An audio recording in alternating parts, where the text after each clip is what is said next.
अस्सलाम वालेकुम dear students.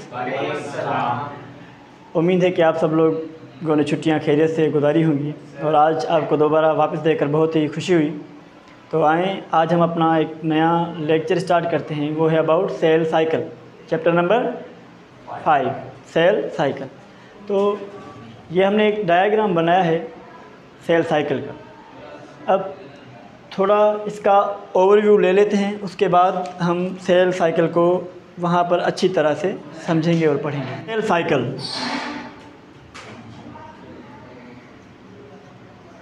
पता है आपको सेल साइकिल क्या होती है? थोड़ा बताएं। The sequence of changes which occurs between one cell division and the next is called cell cycle. देखिए बेटा, बिल्कुल आपने सही कहा कि वो सीक्वेंस ऑफ चेंजेस जो एक सेल डिवीज़न से लेकर दूसरे सेल डिवीज़न तक एक सेल के अंदर हों। कैसे? जैसे हमने क्या किया, यहाँ पर एक सेल बनाया, ये एक सेल है, डिवाइड हुआ, माइटोसिस हुई, 2 सेल बने। ठीक है, हमें पता है कि माइटोसिस एक type of cell division in which one cell divide into 2 daughter cells and the number of chromosomes remain same. इसके अंदर भी 46 थे और इसके अंदर भी 46।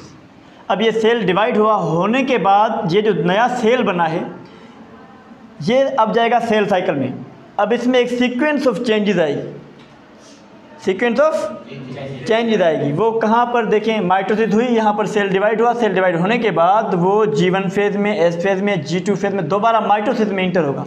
इस दरमियान इसके अंदर जितनी भी चेंजेस आई, सेल के अंदर जितनी भी चेंजेस आई, इसे हम कहते हैं cell cycle. The sequence of changes that occur between one cell divisions and the next is called cell cycle. ठीक है, सेल साइकिल को हमने 2 हिस्सों में तकसीम किया है। एक हिस्सा ये देखिए जो सबसे बड़ा है, 95% 90% सेल जिस हिस्से में रहता है उसे हम कहते हैं इंटरफेज। नंबर फर्स्ट कौन सा फेज़ है? इंटरफेज। दूसरा है mitotic phase. Interphase further is divided into 3 sub stages or phases. Interphase के 3 सब स्टेजेस होते हैं। एक होता है G1, दूसरा होता है S फेज और तीसरा G2 फेज। उसके अलावा एक और फेज होता है जिसे हम G0 भी कहते हैं। अब G1 फेज के बाद या तो सेल G1 में जाएगा, G0 में जाएगा या फिर S में जाएगा। और कभी कभी वो जो सेल G0 में जाता है तो फिर वो मतलब कुछ हफ्तों तक, कुछ दिनों तक, कुछ हफ्तों तक या फिर कुछ महीनों तक या फिर ओवरऑल जितना भी एक ज़िंदगी मतलब लाइफ होती है ऑर्गेनिजम्स की, मुकम्मल लाइफ तक वो G0 में रह सकता है। ठीक है, ये डिपेंड करता है उस type of cell division cell पर। ठीक है, अब आ जाएं तो आज माइटोटिक स्टेज, दूसरा जो है वो माइटोटिक फेज़ है। माइटोटिक फेज़ के मज़ीद 4 सब स्टेजेस हैं और फेजेस हैं। सबसे पहले है प्रोफेज, उसके बाद मेटाफेज, उसके बाद शाबाश बेटा anaphase and then last telophase. आज हम सिर्फ और सिर्फ इंटरफेज पढ़ेंगे। आज हम क्या पढ़ेंगे? सिर्फ और सिर्फ इंटरफेज। तो आ जाएं इंटरफेज को समझते हैं। इंशाल्लाह ताला नेक्स्ट लेक्चर में हम माइटोटिक फेज़ को पढ़ेंगे। आ जाए तो इंटरफेज को पढ़ने के लिए हमने कहा कि इंटरफेज के फर्दर 3 सब स्टेजेस होते हैं। एक होता है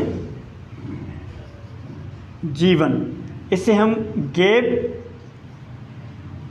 1 के नाम से भी जानते हैं, या फिर गैप 1 या फिर ग्रोथ 1 भी कहते हैं। ग्रोथ क्योंकि इसमें सेल की ग्रोथ होती है, गैप 1 या ग्रोथ 1। अब आ जाए कि इसके अंदर होता क्या क्या है। सबसे पहले जिस नाम से है ग्रोथ 1, तो इसके अंदर ग्रोथ होगी, सेल की ग्रोथ होगी। उसके अलावा DNA यूनिट्स की एक्यूमुलेशन होगी। जो DNA यूनिट्स बेसिस जो होते हैं जिनसे DNA बना होता है, एडनिन, ग्वानिन, साइटोसिन, थायमिन। ठीक है, इन बेसिस जो यूनिट्स होते हैं उनकी एक्यूमुलेशन होती है। DNA units accumulation.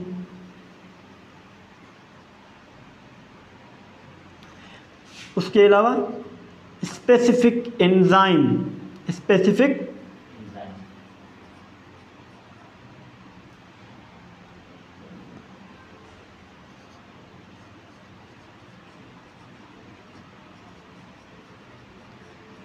Enzyme synthesis होती है।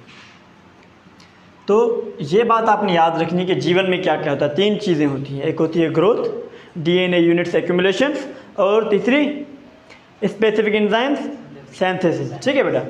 अब आप आ जाएं एस फेज में। आपने जीवन पढ़ा, अब आप आ जाएं एस फेज या स्टेज। इसे हम सिंथेसिस फेज भी कहते हैं, सिंथेसिस। अब इसके अंदर सिर्फ और सिर्फ आप याद कर लें डीएनए की रिप्लिकेशन होगी। क्या होगी? डीएनए। ये जो यहाँ पर जो इस पे ये जो डीएनए यूनिट्स एक्यूमुलेशंस हुए हैं 3 अगर हम डीएनए के स्ट्रक्चर्स को देखें तो डबल हेलिकल स्ट्रक्चर होती है इस तरह से। अब इसको हम सीधा करके खोल के देखेंगे तो ये लेडर लाइक होगी इस तरह।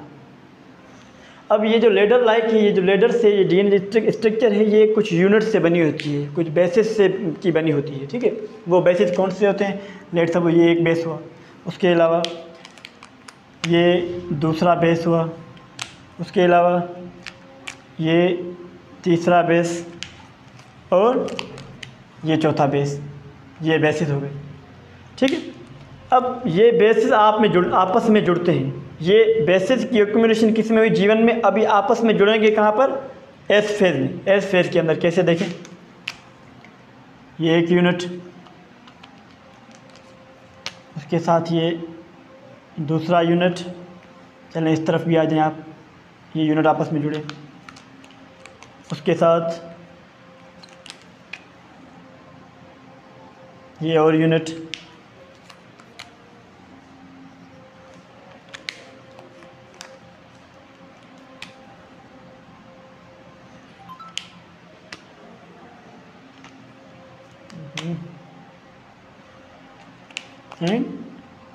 इस तरह से देखिए ये कहाँ पर जुड़ेंगे ये यूनिट? ये यूनिट्स की एक्यूमुलेशन जो हुई ये हुई जीवन फेज में, और ये रेप्लिकेशन आपस में जुड़े कहाँ पर? एस फेज में। ठीक है। इसे अब हमने सिर्फ और सिर्फ कह दिया कि डीएनए रेप्लिकेशन एस फेज में क्या होती है? डीएनए रिप्लिकेशन से क्या मुराद है? डुप्लीकेशन, डीएनए का डबल हो जाना। ठीक है। एस फेज में डीएनए रिप्लिकेशन होती है। अब आप आ जाएं G2 फेज। हमने कहा G2। अब देखिए इसमें क्या होता है, इसमें भी ग्रोथ होती है, इसमें भी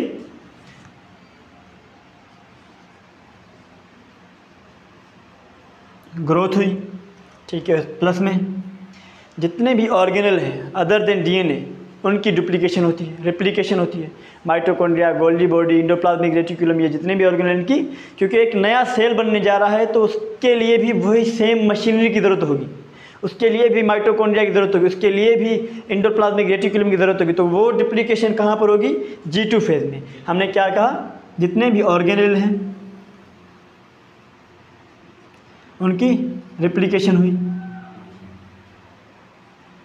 कहाँ पर? G2 फेज में।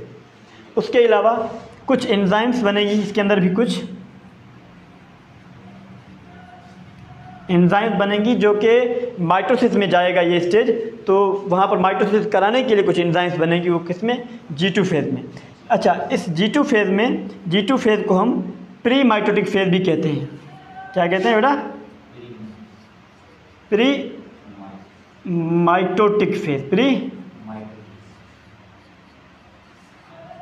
क्यों प्री माइटोटिक फेज कहते हैं? इस वजह से क्योंकि ये माइटोसिस से पहले है, इस वजह से हम कहते हैं क्योंकि ये माइटोसिस से पहले है, इसी वजह से हम इसे कहते हैं प्री माइटोटिक फेज। और जीवन को क्या कहते हैं? पोस्ट माइटोटिक फेज, माइटोसिस के बाद है।